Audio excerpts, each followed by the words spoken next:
Hello everyone. In today's video we're gonna talk about how to draft the correct hero while approaching the game with the right mindset. What I mean by right mindset is not by being like positive, of course you should be positive, but more like thinking about what you can do and what can your lineup do, what can your opponent's lineup do, and how can you get your strength going from your own lineup.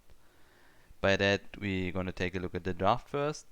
And I was playing mid lane here. I'm gonna pick Ember Spirit. Spoilers. But seeing their draft is Invoker, Warlock, Windrunner, Husker. So by just looking at their draft, I thought they're gonna play Husker mid. So for me, I wanted to have a hero that is not getting completely destroyed by Husker. I think Emma can do fine in the lane. I mean, it's not the best lane, but that was my first approach looking at the draft, is not getting completely destroyed by him. So I thought about Ember Spirit, and then I checked like my lineup, and I see we have a Gyro support, we have a PA carry, a Necro off lane, and an Ogre support. So for me, what was important to pick a hero that can go in and do things early, because our lineup would come online, I'd say, with the PA having a Battle Fury, BKB Deso, like around these timings. It should be 25 minutes plus 2 or 3 minutes if she has a bad game. But that's usually a decent timing for those items. Obviously, if you have a great game, you have them much quicker, but just assuming she would have just a decent game, like you can never assume your carry is gonna have a insanely game every game. Therefore, you gotta address the factor too that people can have bad games. That's why I'm gonna pick Ember Spirit now to fill out like the missing part of the puzzle. And then they end up with the Sand King last pick. So after I pick my hero, obviously I see their hero then, and then I was not sure, well, is it maybe Husker mid? Like, in the end it was a Husker carry. Like, kinda weird, but okay. It doesn't really change the fact around their lineup. Like, their lineup is coming online very quickly. They wanna get Roche and then run down towers with the Husker, obviously. So having a Sand King pick for them kinda fits their lineup perfectly, I would say too. Because they have good sustain with Warlock, they have teamfight control with Invoker, even though it was a support Invoker in the end. They have a carry Husker, which is kinda strange, I'd say. Usually he's more of a mid laner. But then okay, we take it. And they have a Windrunner for mid lane now. Doesn't really affect my game plan. My game plan is still to make a lot of chaos in the early game and try to rotate around and make some space for PA. Like, this is literally my own game plan. I don't wanna become the like damage dealer in this type of lineup. All I want to do is I want to make enough room so PA can farm and get her core items going, and then we can win the game by that. Also, looking at our lineup is that we have a lot of damage already. I mean, Gyro deals a lot of magic damage. Then there's Necro with Reaper Size and Heartstopper Aura and the heals and all of this. He can do a decent amount of damage. Obviously, PA, when she has items, she's gonna deal a ton of damage. Also, she's getting buffed by Ogre too. Therefore, we have that going. So, what I do is, my item build is literally going to counter the opponent's lineup. What I mean by that is, I'm gonna buy items like Spirit Vessel, I'm gonna get a Blade Mail, and all of these small items that make me fight early and make me very strong, and then kinda run them down. So for my laning now, what you want to do as a mid laner is you want to rush a bottle. This is a very bottle heavy meta game right now with the water runes. So what you should do is, if you rush a bottle, try to get it before 2 minutes so you can fill up all your resources with the water rune. And the perfect dream is if you manage to fuck around with your opponent that much that he isn't getting his bottle before 2 minutes. Then you can do what I do, is you push in the wave, and on like you push it in as fast as you can. And then I'm going for 1 water rune, bottle it up, so I'm basically full HP, full mana again. And what I'm doing is I'm gonna straight run down to the other water rune and make him pick it up before he has his bottle. Like by this play you kinda deny him doing the thing I did, pushing in and then having full resources again. So that's very useful to do. With Rindana it didn't really matter that much, but think about like if you lane against a Shadow Fiend or some different hero that spams more abilities, they really want to get their mana going, so this is actually a huge deal in terms of making your lane much easier and also going for the winning lane. So what is important to know when you can go for a gank opportunity like I'm doing right now. Basically around 8 minutes the wards will run out, so it's unlikely that they have another ward in their safe lane. So I can assume it's an unwarded path I'm going, so they don't see me coming. Another point is that it's very important to gank around your item timings. Like you should get a decent toolkit if you want to do some plays, because ganking without any items isn't kinda effective, especially as a mid laner. So I went here like a magic wand, treads, and then have my bottle with a double damage. Obviously runes are a big factor too.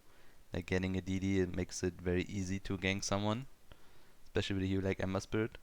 So I'm going for my first rotation, focusing on their win condition, because they only win the game if Huskar is getting like too big.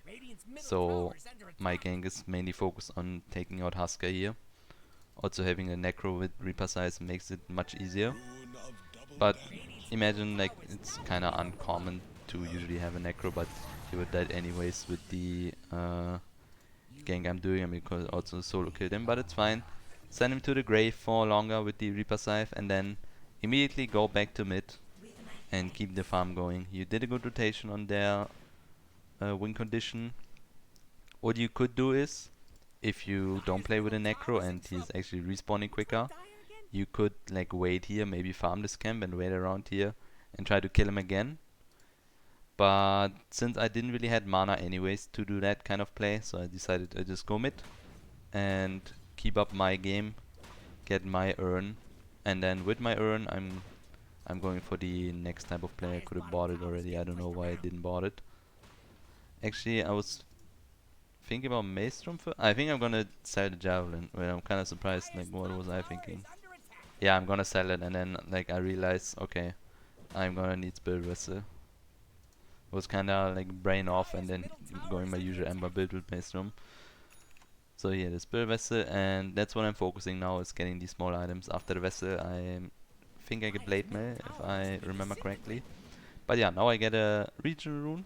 So I'm at full resources, trying to do anything bottom, because the lane was getting invaded by 3 heroes, maybe helping them out, but not really seeing a gank opportunity, so you don't have to force anything. You can just go back to mid. When you see the mid laners bottom and they are not achieving anything because you carry left and your support is not really like in dying threat, there's no need to overstay your welcome and then like brute force the fight. So what I'm doing is I can abuse my region rune, tank some tower and push in their mid lane, getting valuable tower damage. So here's a fight happening bottom lane, and what's important with this kind of playstyle I'm showing now, or with this kind of game plan, is that you're really into fights and join the fights as much as you can. It's kind of my mistake not having a TP there, but it was coming on Korea, so I had to walk there. But in the end I could clean up, get a kill on their Windrunner and take out their mid laner.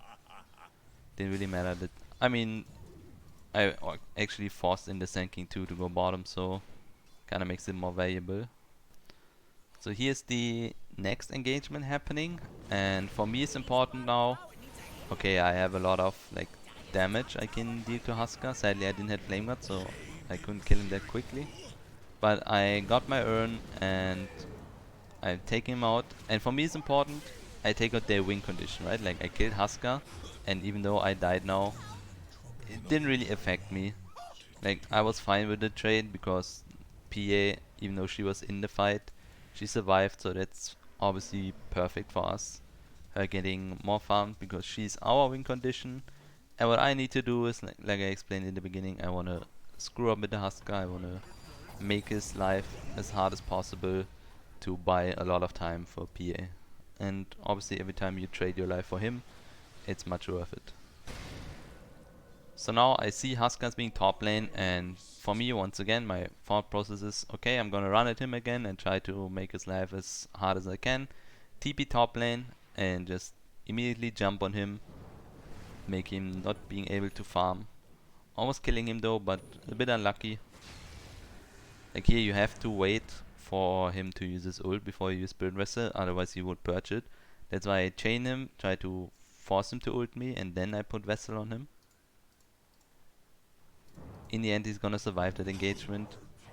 Not overstaying too much, like, except in the fact your gank failed, but the not only the psychological war that him not being able to farm and maybe making him tilting like that is important, but also the fact that he can't farm and my PA can farm is a win in my book, and I take that all day. Just want to show you that real quick. There was the sleight of fist of my life. We had a bad engagement top lane and some heroes died, so they went Roche and I just slide in Roche and killed Asuka. It was kinda funny. So we took out Roche now, and again I see him farm bottom on the ward, and again I make his life as miserable as I can. I TP bottom lane, try to kill him.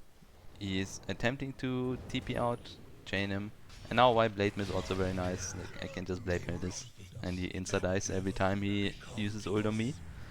But I didn't only buy Blade Mill for this kind of effect. I also bought Blade Mill because they had a lot of AoE damage, like Warlock, Fatal Bonds. Sand King does a lot of uncontrollable AoE damage with Epicenter and Sandstorm. Then there's Invoker that does some AoE damage. Windrunner, obviously, when she ults me, I can just Blade Mail and she can't really chase me down like this. So Blade Mail made a lot of sense this game as well. So if you take a look around 20 minutes at the net worths, I am top net worth right now. Obviously, I have a great game. I got a lot of good engagement going. Therefore, it kind of makes sense that I'm top net worth this game. But then my PA, she didn't really had a great game. If you take a look, like she's 5, 3 and 7, so it's not the super good score, but she also is actually above in net worth right now, and that obviously happened because I enabled her a lot and made a lot of room for her to farm up. And if you take it there, win condition, Husker is around 7.3k, like his game is completely screwed. And if PA managed to get the BKB now, together with the Desolator pretty soon, then we can just run them down and easily win the game. So this is my final item build. I went this game. I bought X and the BKB. I mean a BKB and then X. And I got the shard from Roshan. I think the shard and the Aghanims kind of work well together on Ember Spirit. So having the combination of both does feel pretty good. I would have bought a Skadi as my last item if the game would have went on for longer. Skadi obviously to reduce regen again on Husker, making them slower. Like Skadi is very good on Ember Spirit if you play this kind of Ember Spirit where you like only screwing around with people and not being the main type of damage. Also makes it quite tanky, therefore you can just go in and be very annoying.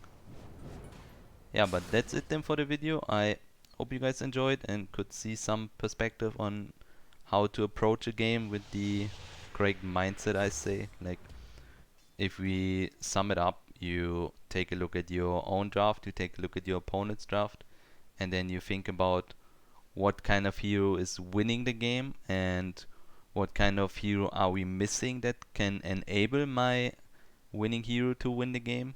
Sometimes you are the hero that wins the game. Like if you're playing a lot of POS 1, then this video isn't really that helpful for you because it's more mainly focused, I'd say, on mid laner or off laner, like this type of playstyle, where you're kind of sacrificing yourself a bit, even though I'm top net worth. I mean, I had a very good game.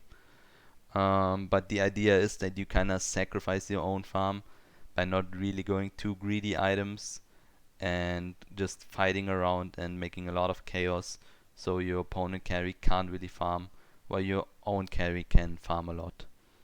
So like I said, if you enjoyed, you can leave a like, you can subscribe, it's all for free. Other than that, I hope I see you guys in the next video too. Goodbye, goodbye.